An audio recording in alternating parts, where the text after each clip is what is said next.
പുതിയൊരു വീഡിയോയിലേക്ക് എല്ലാവർക്കും സ്വാഗതം. ഇന്നത്തെ നമ്മുടെ സ്പെഷ്യൽ വിഭവം എന്ന് പറയുന്നത് കൊള്ളിയും മുട്ടയും. അതിനായിട്ട് ഞാൻ കുറച്ച് കൊള്ളി തൊലിയൊക്കെ കളഞ്ഞ് നന്നായി കഴുകി വൃത്തിയാക്കി എടുക്കുന്നുണ്ട്.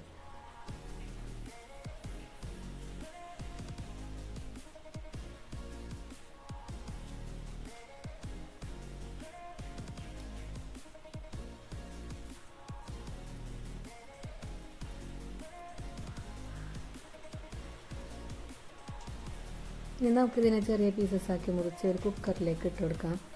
എന്നിട്ട് ഉപ്പും മഞ്ഞൾപ്പൊടിയും കൂടി ചേർത്തിട്ട് ഒന്ന് വേവിച്ചെടുക്കുകയാണ് ചെയ്യണത്. ഇത് ഞാൻ ഒരു അര ഗ്ലാസ് വെള്ളം ഒഴിച്ചിട്ടാണ് കേട്ടോ വേവിച്ചെടുക്കുന്നത്. ഇപ്പോൾ ഇതാ കൊള്ളി വെന്ത് വന്നിട്ടുണ്ട്. അപ്പോൾ വെള്ളമൊക്കെ വറ്റി നല്ല പോലെ വെന്ത് ഉടഞ്ഞ് കിട്ടിയിട്ടുണ്ട്.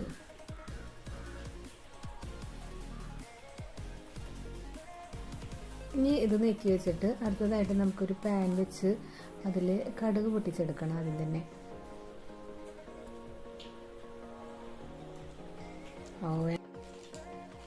കടുക് നന്നായി പൊട്ടി വന്നതിന് ശേഷം ഇതിലേക്ക് ഒരു സബോള ചെറുതാക്കി എരിഞ്ഞിട്ടുണ്ട്, അതിനൊന്നിട്ട് വഴറ്റിയെടുക്കാം.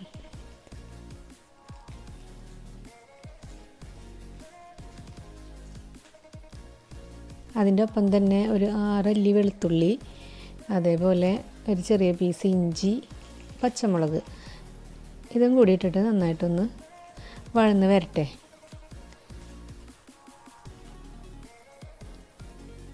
അതിന് ശേഷം കുറച്ച് വേപ്പില ഇട്ട് കൊടുത്തിട്ട് നമ്മൾ 3 മുട്ടയാണ് ഇതിൽ വേണ്ടിയിട്ട് എടുത്തിരിക്കുന്നത്. ഈ മുട്ട പാകത്തിന് ഉപ്പും അതേപോലെ മുളക് പൊടിയും കൂടിയിട്ടിട്ടിട്ട് ഇതിനൊന്ന് ചിക്കി പൊരിച്ചെടുക്കാം.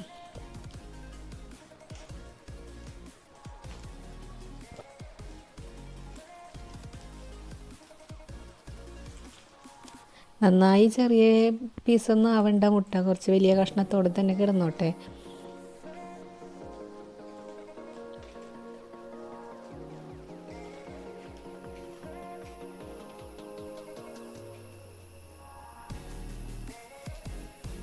ഇപ്പോൾ ഇതാ നമ്മുടെ മുട്ട ചിക്കിയത് റെഡി ആയിട്ടുണ്ട്. ഇനി നമുക്കിതിലേക്ക് നമ്മുടെ കൊള്ളി വേവിച്ച് വെച്ച കൊള്ളിനെ മിക്സ് ചെയ്ത് കൊടുക്കാം.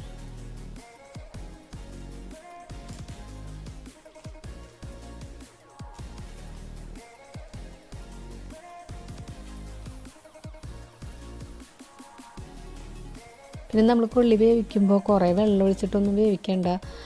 വെള്ളം ഇതിൽ ഉണ്ടായി കഴിഞ്ഞിട്ടുണ്ടെങ്കിൽ ഊറ്റിക്കളയുമ്പോൾ അതിൻ്റെ ഉപ്പും അതേപോലെ മസാലയുടെ ടേസ്റ്റൊക്കെ പോവും. അപ്പോൾ കുറച്ച് വെള്ളം ഒഴിച്ചിട്ട് വേവിച്ചെടുത്താൽ മതി. ഇനി നമുക്ക് മുട്ടയിലേക്ക് ഇതിനെ ഇട്ട് കൊടുത്തതിന് ശേഷം നന്നായി ഒന്ന് ഇളക്കി മറിച്ച് അതിലേക്ക് മല്ലിയിലയും കുരുമുളക് പൊടിയൊക്കെ വിതറിയിട്ട് നമുക്ക് സെർവ് ചെയ്യാം.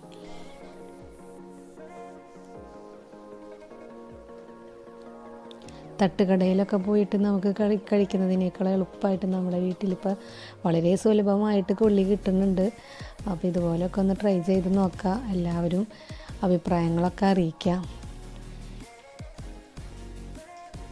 ഇനി നമുക്കിതിനൊരു സെർവിങ് പ്ലേറ്റിലാക്കിയിട്ട് കുറച്ച് സവോള ചെറുതായി അരിഞ്ഞ് മേലെ ഒന്ന് ഡെക്കറേറ്റൊക്കെ ചെയ്തിട്ട് കഴിക്കാം. വളരെ നല്ല ടേസ്റ്റാണ്.